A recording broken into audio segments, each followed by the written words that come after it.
get it to bring changes in our country, then we'll start putting our mouth where our money is. All right, ladies and gentlemen, to move from this conversation, national exams are just around the corner. There are over 200 schools that are on NET's radar. At the heart of it, President Uhuru Kenyatta says that cheating will not be taking place. PS of Education Pelio Kipsang went further to say parents who are found helping the children to cheat, their own certificates will be taken away from them. Mambaleo, as an advocate, is this even legal? I don't think every question is legal, Zinzi. But, but the truth of the matter is, under the act that establishes the Kenya National Examinations Council, there is a requirement that there are certain protocols that are set for purposes of doing examinations. And of course, we know and we understand that no kid or no child sitting any examination, be it the Kenya Secondary Certificate Examination or the Kenya Certificate of Primary Education Examination, no kid is supposed to walk into that examination room with material which would help them do the exam out of their own mind.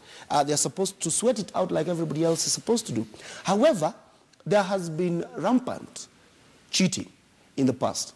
Cartels working together with fraudulent officials of the Kenya National Examinations Council have been sneaking out exams before they are administered, as a result of which children are given undue advantage, or those children who are able to buy are given undue advantage to do examinations and get grades which otherwise they couldn't get. The result being that these children, for instance, advance into university and they find it too difficult to bear when they get there. The result being that in some cases, probably these people will be placed in positions in which they are supposed to perform certain functions which they cannot manage. Now, this is what is important, that in the past, especially with the former cabinet secretary, there was a crackdown on cheating, as a result of which we saw across the country the grades come down. We used to get several thousands of A's in secondary schools. They reduced to less than 1,000. We used to get many B's. The result now being that not as many students are passing as they used to.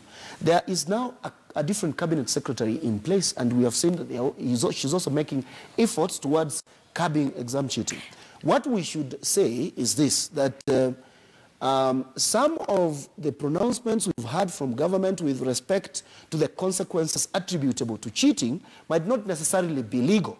For instance, when you say that if somebody is caught cheating, you will write that on, or you will append that on their certificate so that everybody in future will always know that they cheated in the exam.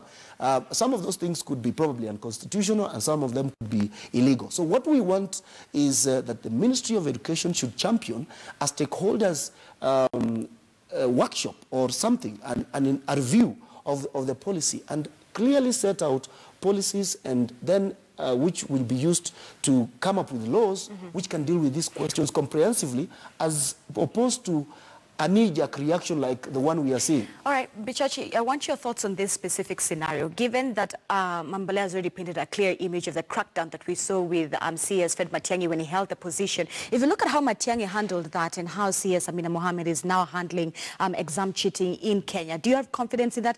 Also, having seen the textbook errors?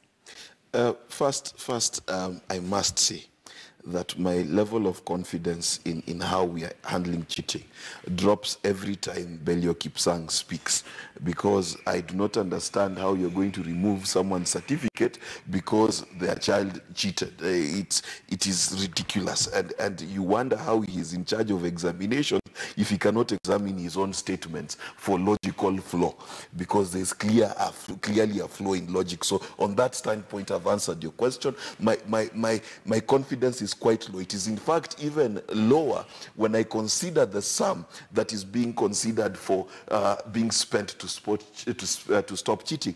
1.5 billion Kenya shillings is dedicated for stopping 13 and 18-year-olds from cheating. 1.5. We could have fed them in school. No, that's not important. We could have waived their fees for those who can't afford. No, that's not important. Let's stop them from cheating. Now, please understand. How do you cheat in an exam? Do you know it is impossible to cheat in an exam? Because even if your certificate shows an A, you still have a D brain.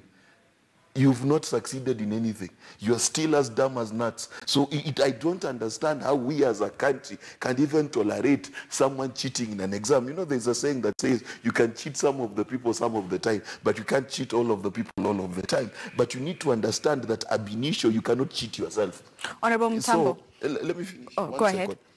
So, number one, as a country, we need to understand that if you cheat in an exam, you're not going to change your IQ. Number two, we cannot spend 1.5 billion shillings in saving people from cheating. What needs to happen is the worship of the certificate must end. The worship of 8 years of primary school being summarized into 3 days of examination must end. We must simply exercise something called continuous assessment tests.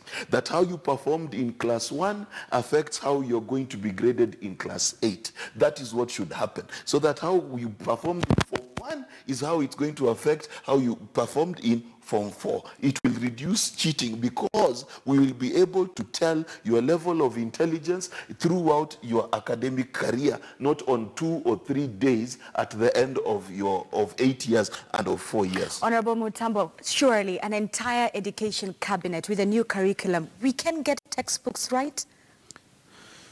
You know, in this country, it seems like we get everything wrong. It's unfortunate. And I want to tell those who are planning to cheat that grade A you are looking for is useless because you end up working for a grade D employer. It is useless. You know, the urge of the grade A and the urge of the certificate, which we so value in this country instead of valuing what one can do. This is what has messed our country. And I remember sometimes we picked that topic with the Bicheche here, and we said we don't look for talent. And that has been brought up by the competition of people who think that unless you scored A, you are not supposed to sit in our table. All right? I want Kenyans to understand, as much as you are yearning to get that grade A, you have nowhere to take it.